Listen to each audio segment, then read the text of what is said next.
Alright, new video time. So, I'm trying to get this block together, finally. So here's the, so let's look at the rods really quick. Yeah, I'm going to do this ad hoc, so if I sound like a spastic, it's probably because I am. So I've got my rods here, I've got my bearings in them. These are Brian Crower 6 plus 625 rods, so they're rated at 300 horsepower each. Whatever the case, doesn't matter. Quick note, you can see the little scuffing here from the last time I blew the motor here when the bearing spun. It got a little bit heated, but the rod's okay. I'm going to reuse it. So let's see what happens. They're balanced and all goody to go. So I took them to a machine shop and they were okay. Anyway, so measuring these, I have a bored out gauge. It doesn't work. You can't get it in there. If you use the, what's this, the 55, focus here, 55 millimeter, it's too big. I can't get it in there with the bearings, and the 50 is too small. So, can't use a dial gauge. There might be an anvil that's 53 or something might work, but don't have it. No clue where to get them. So you can go over to the caliper, the digital caliper, but it's not accurate enough. But it gets you general, gets you pretty close to 59 to 52, get you pretty square there. So anyway, so my little dilemma was with the rods. Should this should this diameter in here, should this be bigger or smaller than the journal size? So the journals on the rods are 52. I think as I said in a previous video, I think 1 and 2 were 52. 3 was 51.99 and 4 was 51.99. This is millimeters. So from the factory, there's a little small difference using the caliper here that I have somewhere. Right here, this caliper's in here. To measure that. So, but the question so we're arguing about the accuracy of this device. This is a 3-point internal micrometer. See, it's in increments of 0.005 millimeters. So that's was that hundreds, thousands, 10 thousands, hundreds, 100s, thousands. I don't know. I can never get that right.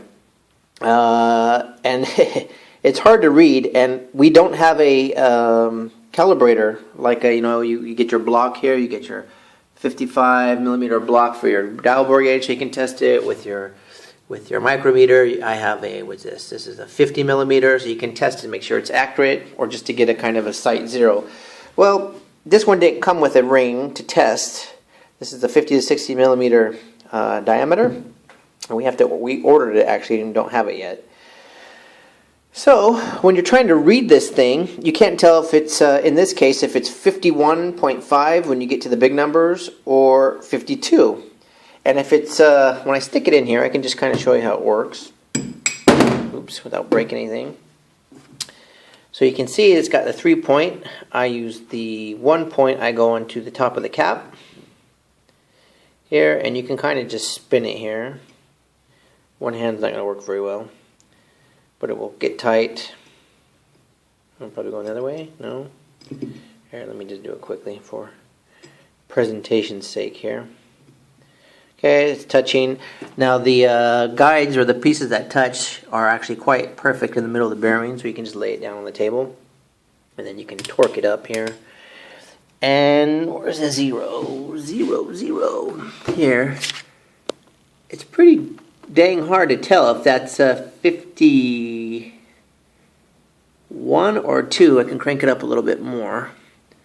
So you got 55, 54, 53, 52. If that's on the line, or if the one next to it. Anyway, if it's 51 and a half plus some change, then this the rod is gone, right? There's no way. But I measured all these broken rods, and they're all very similar size. The bearing clearances on this one, I think it's from WRX Newt. It's a little bit tighter than what I have.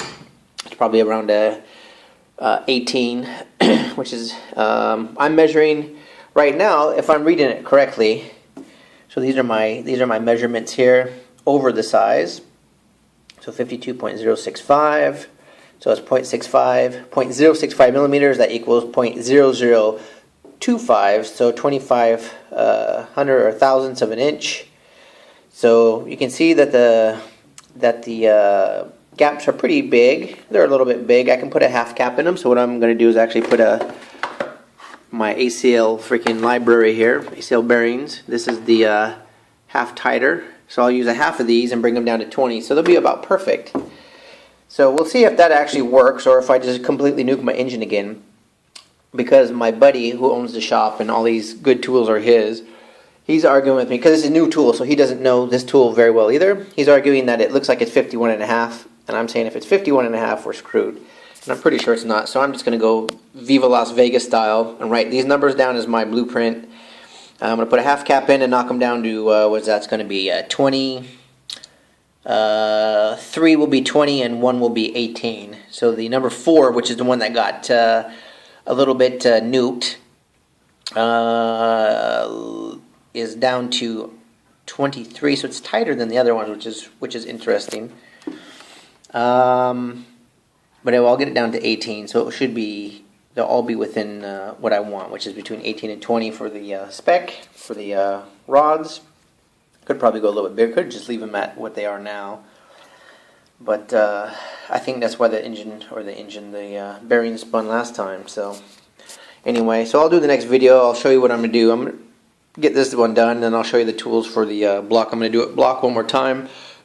I did it yesterday in my here's my inches here, 013, 0013, 0021. Those are my current specs. So I'm probably going to put a half caps on the on 2 of them and full smaller on a couple of them to get them down. But they're kind of all over the place.